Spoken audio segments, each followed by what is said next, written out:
प्रधानमंत्री नरेंद्र मोदी ने कहा, लड़कियों की विवाह की आयु को 18 साल से बढ़ाकर 21 साल करने से महिला सशक्तिकरण को मिलेगा बढ़ावा।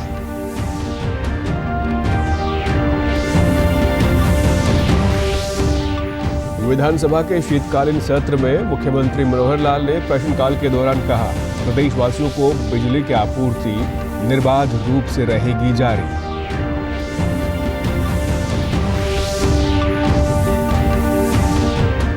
आजादी का अमृत महोत्सव के तहत फतेहाबाद में प्रदर्शनी का किया गया आयोजन। प्रदेश के स्वतंत्रता सेनानियों के चित्रों और उनकी जीवन गाथा का किया गया वर्णन।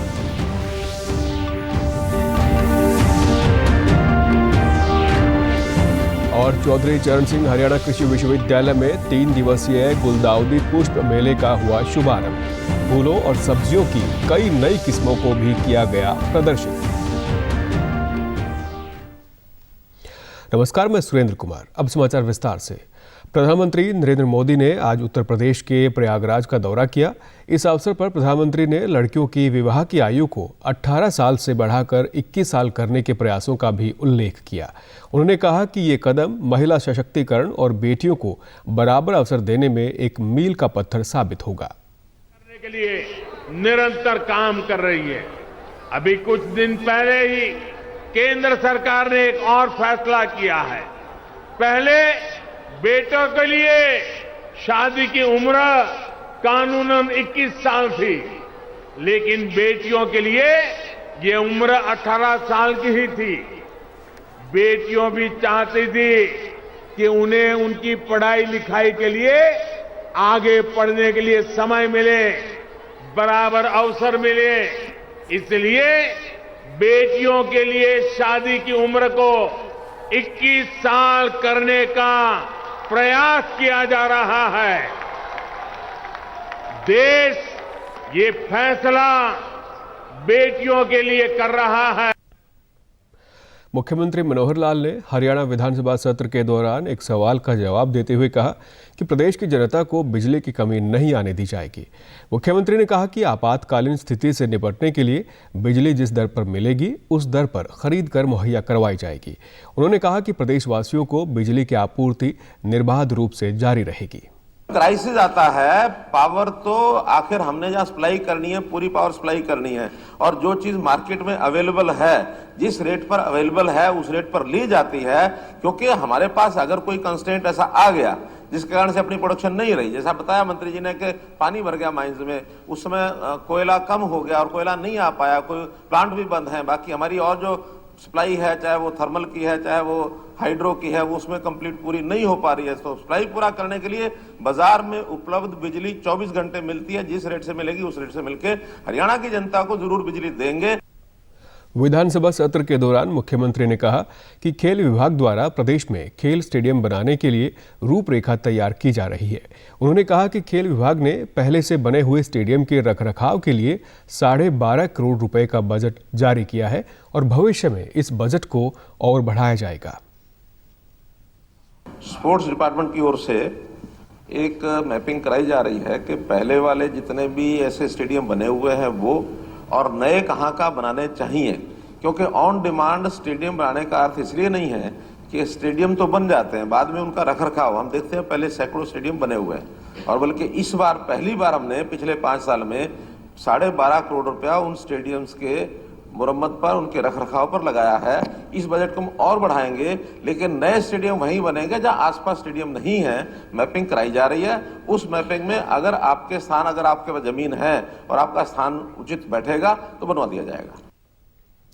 आज़ादी के 75वें वर्ष के उपलक्ष्य में मनाए जा रहे आज़ादी के अमृत महोत्सव के तहत लोक संपर्क एवं भाषा विभाग हरियाणा द्वारा फतेहाबाद लघु सचिवालय में प्रदर्शनी का आयोजन किया गया। प्रदर्शनी का उद्घाटन उपायुक्त प्रदीप कुमार ने किया। प्रदर्शनी में स्वतंत्रता सेनानियों के चित्रों और उनकी जीवन गाथा का वर्णन किया गया। उपायुक्त ने इस अवसर पर कहा कि आज़ादी के संघर्ष में प्रदेश के स्वतंत्रता सेनानियों के बलिदान को याद करने के लिए इस प्रदर्शनी का आयोजन किया गया है। उन्होंने कहा कि आज़ादी की लड़ाई में हरियाणा के वीरों का विशेष योगदान रहा है और वर्तमान में भी भारतीय सेना में प्रदेश के जवानों का विशेष योगदान है।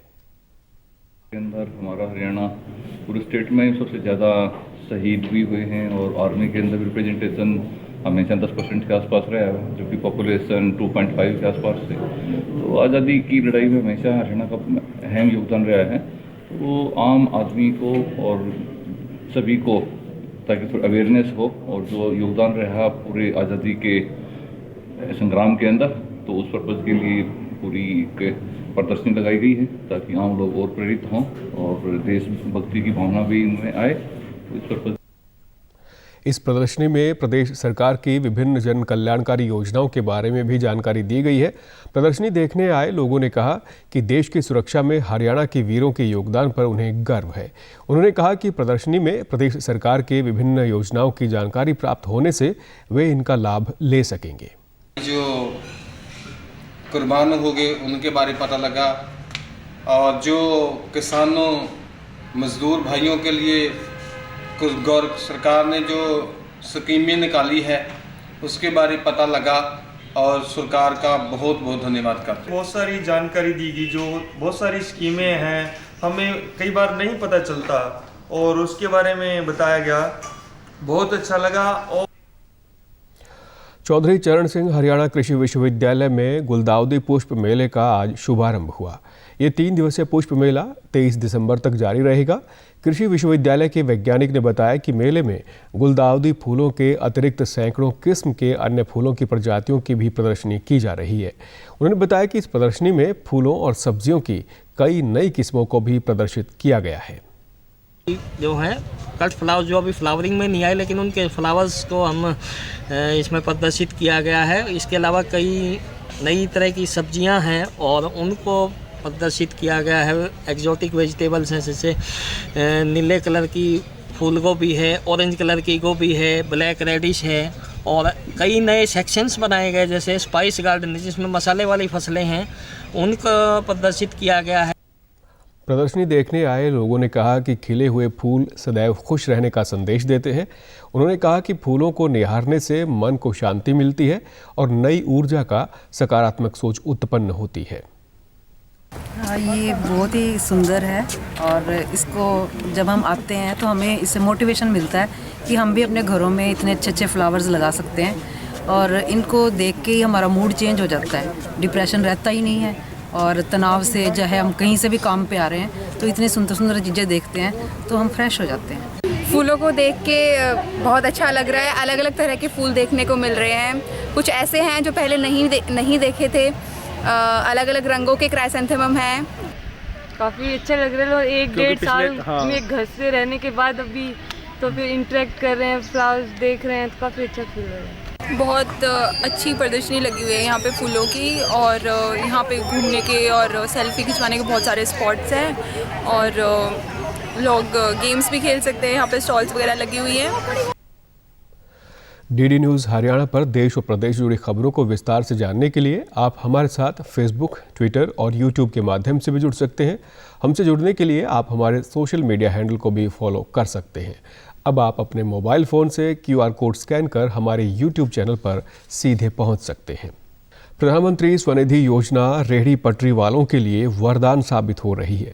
योजना के तहत रेहड़ी चालकों को दिए गए ऋण से न केवल उन्होंने अपना रोजगार स्थापित किया, बल्कि वे अपने रोजगार कमाकर अपनी आर्थिक स्थिति मजबूत कर रहे हैं। प्रधानमंत्री स्वनिधि योजना के सिरसा जिला प्रभारी ने बताया कि योजना के तहत गरीब परिवार के उन लोगों को लाभ मिला है जो सड़कों पर रेहड़ी लगाकर फल सब्जी या अन्य कार्य करते हैं। उन्होंने बताया कि 7% सब्सिडी के साथ योजना के लाभार्थियों को 10,000 रुपये की आर्थिक सहायता दी गई थी। में बिना ब्याज के इनको 10,000 रुपये की राशि प्रदान की जा रही है। न कोई इनसे सिक्योरिटी, न कोई गारंटी ली जा रही है। इसमें जो इंटरेस्ट सब्सिडी मिलती है, इनको 7% इंटरेस्ट सब्सिडी मिलती है, जो क्वार्टरली इनके अकाउंट में ऑटोमेटिक चली जाती है। अब काफ़ी सारे हमारे ऐसे भाई हैं रेहड़ी पटरी वाले जिनको काफ़ी दिक्कतों का सामना करना पड़ा था, लेकिन आज इस लोन की वजह से ये दोबारा से अपने कामकाज को स्टैंड अप कर पाए हैं। सिरसा जिले में योजना का लाभ ले रहे लाभार्थियों ने कहा कि इस योजना से उन्हें बहुत सहारा मिला है और कोरोना महामारी के समय में उन्हें 10,000 रुपये की आर्थिक सहायता मिली थी, जिससे वे अपना कारोबार फिर से शुरू कर पाए। उन्होंने कहा कि अब उनका काम सही ढंग से चल रहा है और वे अपने व्यवसाय में अच्छा लाभ कमा रहे हैं। वे इसके लिए केंद्र सरकार का आभार व्यक्त करते हैं। मैं लॉकडाउन से पहले दिहाड़ी ड्यूटी जाता था। लॉकडाउन के बाद मैंने ये गवर्नमेंट की तरफ से 10,000 का लोन मिला और मेरा अच्छा गुजारा हो रहा है और आसानी से मैं किस्त भी दे रहा हूँ। ये 10,000 के लिए धन्यवाद करते हैं, उन्होंने बहुत अच्छा काम किया है। गरीब बच्चे पाले और बाद लॉकडाउन खुले तब रेडी लगाए जी, उसको कैसे कैसे उतारे जी। अभी थोड़ा रह गया 10-5 हज़ार रुपया और 10,000 मिला है, वो है कमेटी की तरफ से ये। सर वो पैसे तो मिला तो उसके जो है काम कर लिए इसका और अच्छा चल रहा है। लॉकडाउन में तो बुरा हाल हो गए थे, वो मोदी जी का बहुत बहुत धन्यवाद करना चाहता हूँ। प्रधानमंत्री जी ने हमें जो 10,000 रुपये दिए वो आसान किस्तों में दिए और हमने लगभग लौटा भी दिया है। थोड़े मोड़े 1-2 किस्तें देने हैं, अब वो बढ़िया है और इस हिसाब से मतलब काम भी ठीक है और हम अपना गुजारा भी अच्छा चला रहे हैं। पलवल में असंगठित कामगारों का राष्ट्रीय स्तर पर डेटा एकत्रित करने के लिए पंजीकरण किया जा रहा है और सभी असंगठित क्षेत्रों में काम करने वाले नागरिकों के ई श्रमिक कार्ड बनाए जा रहे हैं। पलवल के सहायक श्रम आयुक्त ने बताया कि श्रमिक 31 दिसंबर तक ई कार्ड के लिए अपना पंजीकरण करवा सकते हैं। उन्होंने बताया कि ये ई श्रमिक कार्ड पूरे भारत में स्वीकार्य होंगे और कार्ड धारक श्रमिकों को सरकार की विभिन्न योजनाओं का लाभ मिलेगा, जिसमें हरियाणा सरकार ई श्रम कार्ड बना रही है और इस कार्ड के बनने के बाद ही जो भी सरकारी सुविधाएं हैं, जिस भी विभाग से सरकारी सुविधाएं मिलनी है, ये ई श्रम कार्ड दिखाकर ही मिलेगी। और ये 31 दिसंबर 2021 तक बन रहा है, उसके बाद ये नहीं बनेगा। ये कार्ड 16 से 59 साल के बीच जो भी लोग हैं, उनका कार्ड बन सकता है। उनको इनकम टैक्स पे ही नहीं होना चाहिए, ESI PF में कवर्ड नहीं होने चाहिए और 16 से 59 साल के बीच जो भी लोग आते हैं वो इसमें कवर हैं। कॉमन सर्विस सेंटर के संचालक ने बताया कि पलवल जिले के सभी CSC केंद्रों पर ई श्रमिक कार्ड के लिए पंजीकरण किया जा रहा है। उन्होंने बताया कि ई श्रमिक कार्ड को लेकर लोगों में जागरूकता आ रही है।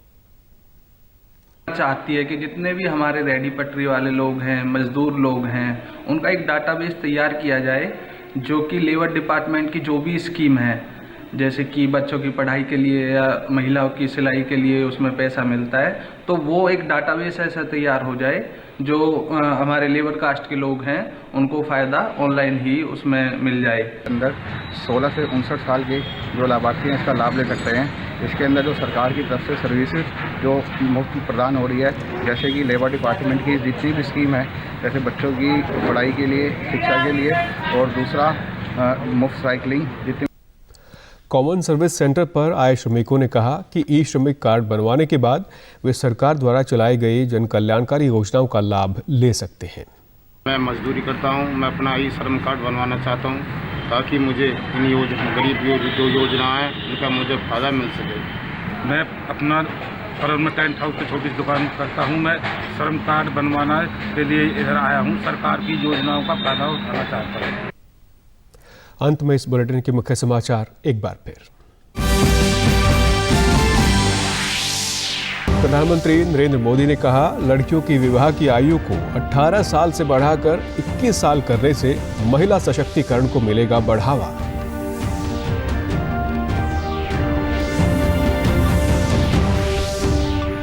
विधानसभा के शीतकालीन सत्र में मुख्यमंत्री मनोहर लाल ने प्रश्नकाल के दौरान कहा, प्रदेशवासियों को बिजली की आपूर्ति निर्बाध रूप से रहेगी जारी।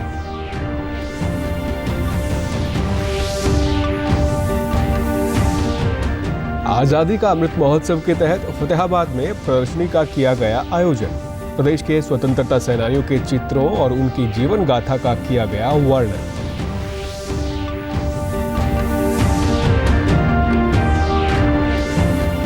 और चौधरी चरण सिंह हरियाणा कृषि विश्वविद्यालय में 3 दिवसीय गुलदाउदी पुष्प मेले का हुआ शुभारंभ। फूलों और सब्जियों की कई नई किस्मों को भी किया गया प्रदर्शित।